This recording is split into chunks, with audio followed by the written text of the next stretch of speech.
होते। प्रवीण, धन्यवाद तुम्ही दिलेल्या एकूणच सविस्तर माहिती करता। सुरक्षेच्या दृष्टिकोनातून केलेली ही कारवाई अत्यंत महत्त्वाची तर आहेच, पण निवडणुकांच्या पार्श्वभूमीवर केलेली ही कारवाई अधिक महत्त्वाची आहे, कारण निवडणुकांचा महासंग्राम सुरू झालाय।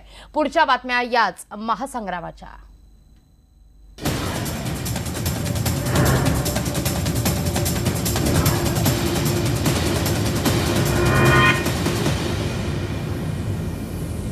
शहीद हेमंत करकरे यांच्यावर केलेलं वादग्रस्त विधान भाजपच्या उमेदवार साध्वी प्रज्ञा सिंग ठाकूर यांनी काल रात्री मागे घेतलं।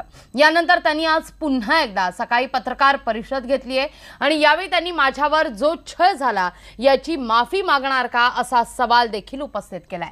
तर माझ्या विरोधात षडयंत्र रचलं गेलं असल्याचा पुनरुच्चार या पत्रकार परिषदेच्या माध्यमातून करण्यात आलाय। हेमंत करकरे यांच्या संबंधित केलेल्या वादग्रस्त विधानाबद्दल मी कालच माफी मागितली असल्याचं त्यांनी पुन्हा एकदा स्पष्ट केलंय। ऐकूया नेमकं काय म्हणाले आहेत।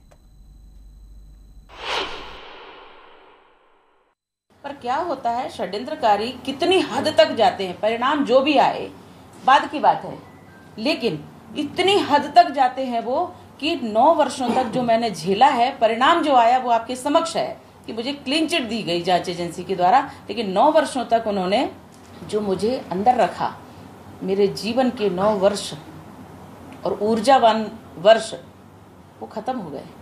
तो इस प्रकार से ये हो सकता है षड्यंत्र कर रहे हैं। 70 वर्षों के शासनकाल में इन्होंने कैसे कैसे लोगों को स्थापित करके रखा है षड्यंत्र को सफल करने के लिए, तो निश्चित रूप से उसका असर कुछ भी हो सकता है। देखिए, आतंकवादियों की गोली से जो मरता है वो शहीद का दर्जा होता ही है उसका, क्योंकि हम हमारे घर में निपट लेते हैं, हमारे घर में किसने क्या किया कैसा किया हम बिल्कुल उसकी बात स्पष्ट करते हैं, सब सहन करते हैं, लेकिन जो आतंकवादी या विदेशियों की गोलियों से मारा जाता है वो निश्चित रूप से कोई किसी अधिकृत व्यक्ति है तो वो निश्चित रूप से शहीद का दर्जा होता है। मैंने कल कहा, 2 बार कहा, बोलिए, आप जवाब दीजिए। कैसे नहीं कहा मैंने? और सुनिए, क्या आप माफी मंगवा सकते हैं उन लोगों से जिन्होंने हमें 9 साल तक पीड़ित किया? मंगवा सकते हैं तो बताइए, कैसी बात करते हैं? मैंने कल स्वयं से क्षमा मांगी है इस बात के लिए और मीडिया में बोला, आप लोगों के सामने बोला, 9 वर्ष के लिए आप मुझसे सामने क्षमा मंगवाइए।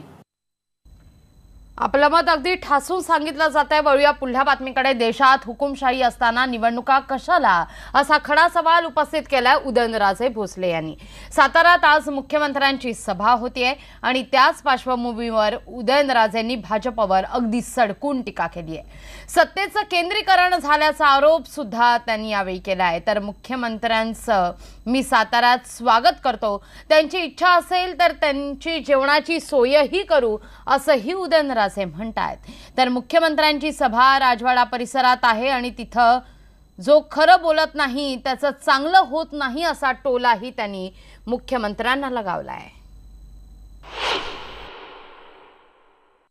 जिथं हुकुमशाही तिथं इलेक्शन होऊच कसं शकतं? माझा मुद्दाच तो आहे, ह्यांची हुकुमशाही आहे ना, म्हणजे ही इलेक्शन आता इलेक्शन जाहीर केली आहे, म्हणजे काय, म्हणजे मला अजून कळत नाही, म्हणजे ह्यांच्या संपूर्ण नियंत्रणाखाली इलेक्शन होणार, म्हणजे हे सांगतील तेच निवडून येणार। मग ह्यांचे जे बॉक्स पिक्स असतात, काय होतं काय ते बॉक्समध्ये EPSC काय ते बॉक्स पिक्स EVM मशीन येते, हे सारखं चर्चेत आहे। मोठमोठ्या जे देश आहेत त्यांनी ते स्क्रॅप करून टाकले, पुन्हा ते बॅलेटचं घर घ्यायला काय हरकत नव्हतं, पण मनात खोट असल्यानंतर आपण काय करू शकत नाही ना।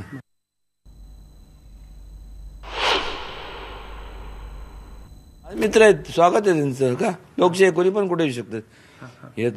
येणार असतील, इच्छा असेल तर इथं त्यांचं जेवणाची व्यवस्था करतो, नो प्रॉब्लेम्स, त्यात काय। आणि शेवटी भाषण देणार ते आमच्या राजवाड्याच्या आवारातच देणार आहे, आणि तिथं त्यांना आमच्या तो राजवाड्याची ख्याती अशी आहे, तिथं जो खरं बोलत नाही त्याचं बरं होत नाही, आणि खरं बोललं पाहिजे। राज्यातील तिसऱ्या टप्प्यातील लोकसभा निवडणूक आता अगदी अंतिम टप्प्यात आलेली आहे। तिसरा टप्पा समीप आलेला आहे आणि तसतसा प्रचाराचा फीवर सुद्धा वाढत चाललाय। राष्ट्रवादीचे नेते अजित पवार यांनी नुकतंच इंदापूर तालुक्यात प्रचारासाठी हजेरी लावली आहे। त्यांनी इंदापूर तालुक्यामध्ये बारामतीच्या लोकसभेच्या आघाडीच्या उमेदवार सुप्रिया सुळे यांच्या प्रचारादरम्यान नरेंद्र मोदींच्या चहा विकण्यावर टीका केली. आपणही जेव्हा राजकारणात नव्हतो तेव्हा अंडी गोळा करत होतो आणि धारा काढत होतो, मग आता तेच सगळं सांगत बसायचं का, असा खोचक सवाल सुद्धा अजित पवार उपस्थित करतायत.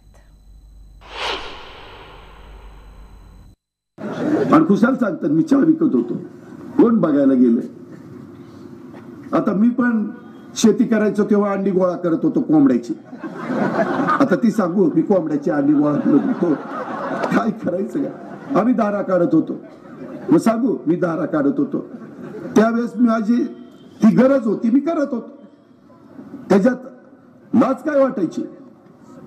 नोटा बंद केल्या आणि आपल्याला सगळ्यांना 40 दिवस रांगेत उभं केलं. माझी आई 82 वर्षाची, तिला पैसे पाहिजे तर मी माझ्या आईला रांगेत उभं करेल का 82 वर्षाच्या. मी काय म्हणेल, आई चेकवर सही कर, मी तरी जाईल किंवा पीएला पाठवीन आणि पैसे तुझे आणून तुझ्याकडे देईन. ह्या महाराजांनी काय केलं, आपली वयस्कर आई रांगेत उभी केली. पंतप्रधानाची आई रांगेत उभी आहे. अरे काय चालली, काय चेष्टा लावली.